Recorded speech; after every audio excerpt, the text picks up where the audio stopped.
Welcome to this new episode of my series of deconstructed songs, where we're listening to well-known songs from bands and artists you know and love, and discover how these recordings were done, what makes them sound good, and learn a few production tips and tricks along the way. Today, another cool song from a UK band. Listen to this.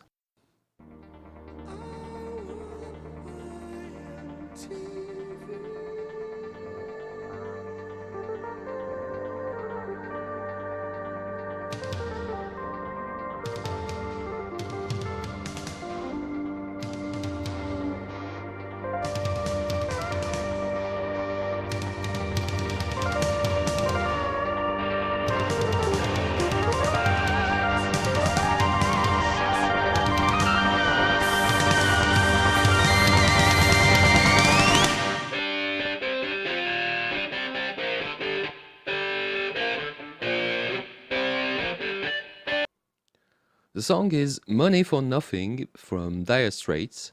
It was released in 1985 as a single from the album Brothers in Arms, which is certified 9 times platinum.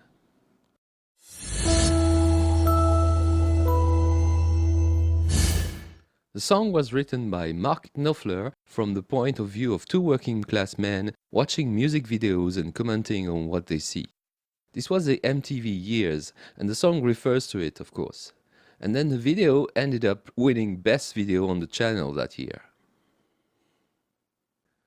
The lineup is Mark Knopfler on guitar and vocals, John Ilsley on bass, Terry Williams on drums, Guy Fletcher on keyboards, and Sting on backing vocals.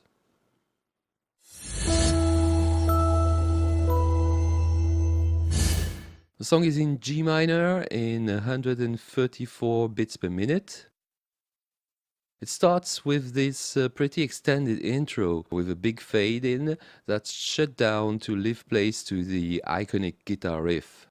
Then verse 1, chorus 1, a bridge, verse 2, chorus 2, then a very extended bridge improvised, and an outro with some more guitar soloing.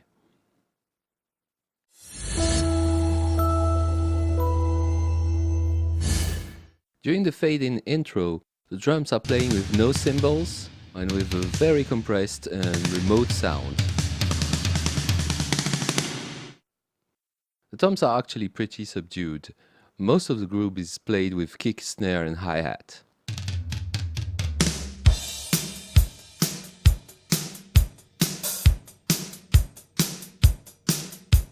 The kick is actually pretty strong, and the snare is very processed, while the hi-hat is pretty loud in the mix.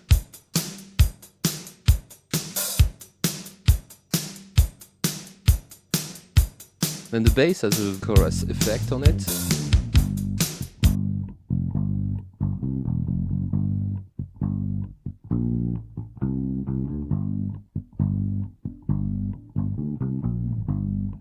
And during the chorus there is an extra tambourine mixed with the vocals here. And then starting with the second bridge and all along the outro there is actually a cowbell on this track as well. It's playing on beat 1 and 3.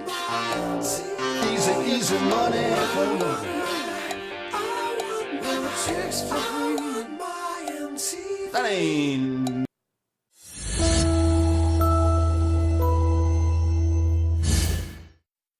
The keyboards in the stems are mixed with the vocals. Sounds mostly like Yamaha DX7 synth sounds, with a very characteristic FM bass sound playing the hook. Money for nothing and it takes for free.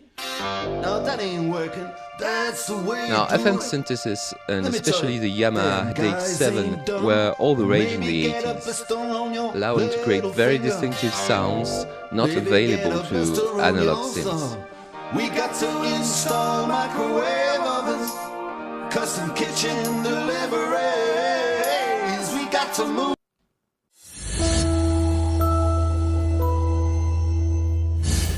The guitar has a very recognizable sound. Apparently Mark Knopfler was trying to emulate ZZ Top characteristic sound, so he played a Les Paul through a Laney amplifier and used the wah-wah effect in a fixed position to get that out-of-phase sound. Then it was mic'd with two Shure SM57 in weird positions. The engineer said he tried to reproduce that sound later but never managed.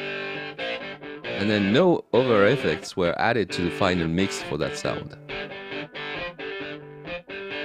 The stereo track is actually pretty out of phase, probably because of the random placement of the two microphones, so it will not play very well in mono.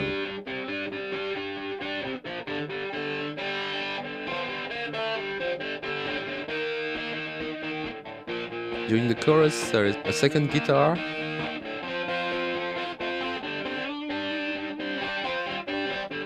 and some lead parts.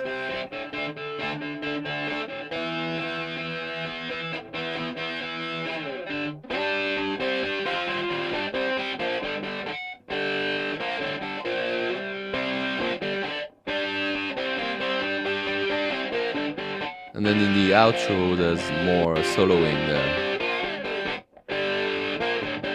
It's really cool interplay between both guitars on the left and right.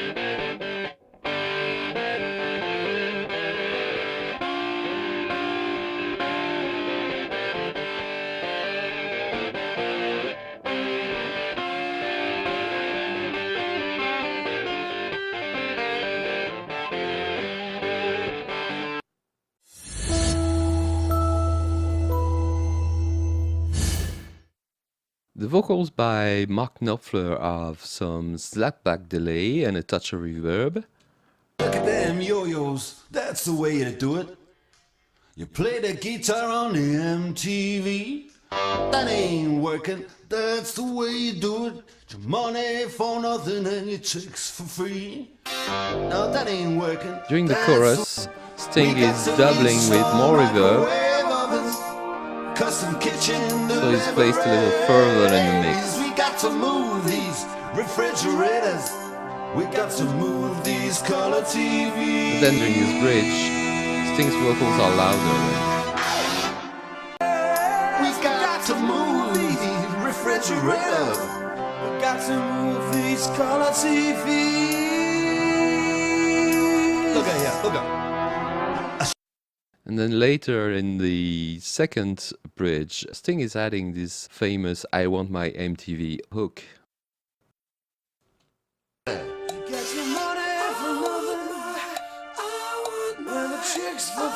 There's really three voices. But the "I Want My MTV" and everything that Sting is singing here were apparently improvised on the fly during the session. Easy, easy chicks for free. Easy, easy money for nothing. That ain't working.